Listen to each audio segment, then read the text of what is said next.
Assalamualaikum warahmatullahi wabarakatuh.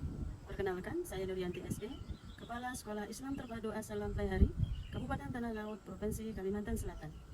Dalam kesempatan kali ini, saya ingin membagikan praktik baik, pendampingan, dan pembinaan pembelajaran di satuan pendidikan yang saya pimpin dengan judul Implementasi Coaching untuk Meningkatkan Kinerja Pendidik di SMPIT As-Salam Playhari.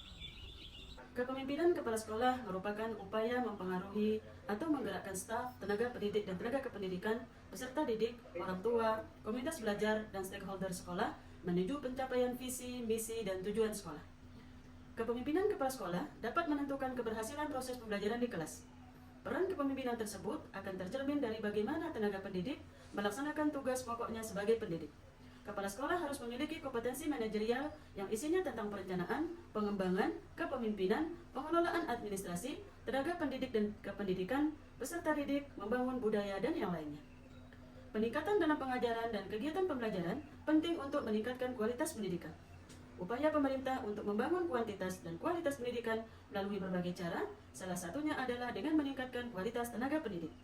Tenaga pendidik sebagai the central point dalam pembelajaran untuk mencapai tujuan pendidikan. Maka, penting guru meningkatkan kompetensinya secara berkesinambungan. Dalam rangka meningkatkan kompetensi tenaga pendidik, kepala sekolah bisa melakukan salah satu bentuk pendampingan kepada tenaga pendidik melalui kegiatan coaching. Coaching adalah sebuah bentuk kemitraan dengan klien atau coachee di dalam proses memprovokasi pikiran dan kreativitas untuk menginspirasi klien dalam memaksimalkan potensi baik secara personal maupun profesional. Secara umum, coaching adalah serangkaian proses pembicaraan terarah yang dilakukan seorang coach kepada klien, yang membantu memfasilitasi klien dalam hubungan kemitraan agar dapat menyadari tentang potensi-potensinya. Coaching dianggap cara yang paling relevan dan pas untuk mendampingi dan membimbing tenaga pendidik dan kependidikan karena akan terjadi diskusi dua arah dan kepala sekolah sebagai seorang coach lebih banyak bertindak sebagai orang yang akan memprovokasi pikiran tenaga pendidik yang bertindak sebagai coachee. Tenaga pendidik tidak merasa terintimidasi untuk meningkatkan kinerjanya, karena dia sendiri yang akan menentukan target dan cara untuk mencapainya. Kinerja pendidik dan tenaga kependidikan di SMP Islam Terpadu As-Salam Playhari belum maksimal. Sebagian pendidik belum memiliki kompetensi yang seharusnya dimiliki oleh seorang pendidik. Selain kompetensi, komitmen juga masih menjadi permasalahan. Setelah melakukan observasi dan supervisi administrasi maupun pelaksanaan pembelajaran, terdapat beberapa permasalahan kompetensi, di antaranya pendidik belum maksimal menerapkan model pembelajaran, belum maksimal dalam memahami dan mengembangkan potensi akademik peserta didik, dan kurang dalam pengelolaan kelas.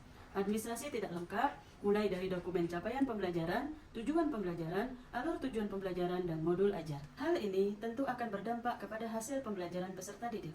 Melihat kondisi ini, saya sebagai kepala sekolah melakukan upaya inovasi dalam pembinaan tenaga pendidik untuk meningkatkan kompetensi, sehingga akan berdampak pula pada peningkatan kinerja pendidik.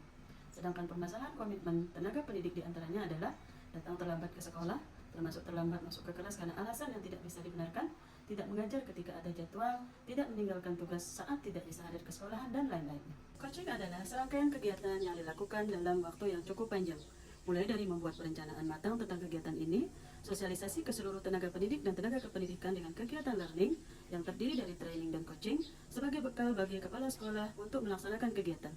Kegiatan coaching yang terjadwal dengan mempertimbangkan kondisi yang ada sehingga situasi model coaching dapat terlaksana dengan baik. Evaluasi pelaksanaan program dan pelaporan serta pelatihan dan pembimbingan dari praktisi atau ahli yang sudah mempunyai pengalaman dalam menjalankan coaching. Diperlukan komitmen dari kepala sekolah untuk bisa melalui semua tahapan tersebut. Begitu pula dengan tenaga pendidik yang menjadi klien. Komitmen yang kuat untuk mencapai tujuan yang diharapkan dalam pembelajaran dengan mengikuti seluruh kegiatan coaching. Tantangan lainnya yaitu padatnya jadwal yang dimiliki oleh tenaga pendidik, sehingga tidak mudah untuk mempraktekkannya. Coaching masih belum atau kurang dikenal di kalangan tenaga pendidik, tenaga kependidikan juga peserta didik, sehingga pemahaman yang tepat terkait dengan coaching kadang masih rancu, dengan konseling atau proses memfasilitasi yang kurang terarah. Budaya coaching di sekolah masih belum terbangun di banyak sekolah. Padahal, sekolah sebagai sebuah sistem mestinya akan menghasilkan transformasi di seluruh satuan pendidikan. Budaya coaching di sekolah masih belum terbangun di banyak sekolah. Padahal, sekolah sebagai sebuah sistem mestinya akan menghasilkan transformasi di seluruh standar satuan pendidikan. Pembinaan dan pendampingan yang saya lakukan pada awalnya secara klasikal, yaitu melalui rapat rutin yang diadakan setiap pekan. Tetapi tidak terlalu berdampak signifikan terhadap peningkatan kompetensi tenaga pendidik dan tenaga kependidikan. Saya kemudian melakukan inovasi dalam pembinaan dan pembimbingan, yaitu dengan menggunakan coaching. Kegiatan coaching, menurut saya, Cara yang lebih berdampak karena kegiatan ini akan memprovokasi tenaga pendidik untuk menemukan sendiri cara untuk mencapai hal yang ingin dia wujudkan. Dalam hal ini adalah peningkatan komitmen dan kompetensi sebagai seorang pendidik. Dari hasil supervisi pelaksanaan pembelajaran yang sudah saya lakukan dan juga diskusi sebelum dan sesudah supervisi, saya menemukan ada beberapa guru yang kompetensinya masih rendah, sehingga masih diperlukan rencana tindak lanjut untuk meningkatkan kompetensi agar kualitas pembelajaran di kelas juga meningkat. Model yang saya pakai dalam kegiatan coaching ini adalah model OIC, Outcome Identify Commit. Saya memakai model ini karena pada praktiknya ketika alur percakapan dibatasi oleh tersedianya waktu atau opportunity, dan tingkat formalitas hubungan antara coach dengan klien atau coachee sangat bervariasi. Kegiatan coaching ini dimulai dengan membuat kesepakatan untuk bertemu antara kepala sekolah sebagai coach dan tenaga pendidik sebagai coachee, dalam suasana yang santai dan tidak mengintimidasi. Saat sesi coaching terjadi, diskusi dua arah. Pertanyaan-pertanyaan yang diajukan oleh coach bersifat terbuka, pernyataan positif, dan mengandung kaidah SMART, yaitu specific, measurable, attainable, relevant, dan timely. Dengan menggunakan pertanyaan yang mengandung unsur-unsur di atas, maka akan mendorong terjadinya perubahan dalam diri klien menuju outcome yang diharapkan. Selama sesi coaching, kepala sekolah benar-benar bertindak sebagai mitra tenaga pendidik, sehingga tenaga pendidik lebih bisa membuka diri terhadap permasalahan yang dia hadapi, serta langkah-langkah yang akan diambil sebagai solusinya. Saat sesi coaching berlangsung, kepala sekolah hadir secara penuh, yaitu menyadari dan memberikan perhatian penuh dalam interaksi dengan klien dari waktu ke waktu. Membangun kepercayaan dan keakraban. Membangun keakraban yang baik akan membuat klien lebih terbuka dan lebih bebas dalam mengeksplorasi pikiran dan perasaannya, sehingga akan meningkatkan kepercayaan dirinya dan kepercayaan dengan coachnya.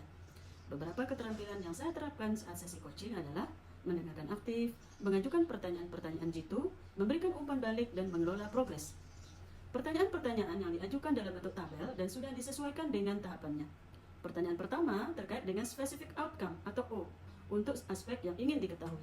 Dalam tahap ini, pertanyaannya adalah apa yang ingin diwujudkan dalam jangka waktu tertentu, mengapa hal tersebut yang ingin diwujudkan, apakah terwujudnya impian tersebut sudah memiliki tanda-tanda, dan lain-lain. Pertanyaan kedua terkait dengan tahapan Identify Solution atau I. Pertanyaan dalam tahap ini terkait dengan cara yang akan dilakukan untuk mencapai hal yang ingin diwujudkan. Daya apa saja yang dimiliki untuk membantu mewujudkan hal tersebut. Bagaimana klien akan mempertahankan apa yang sudah dimiliki. Selain itu, hal-hal yang akan menjadi kendala terwujudnya apa yang diinginkan dan cara apa yang akan dilakukan untuk mengurangi atau menghilangkan kendala tersebut. Tahap terakhir adalah memastikan apa yang sudah disampaikan di dua tahap dijalankan dengan baik, yaitu commit atau C.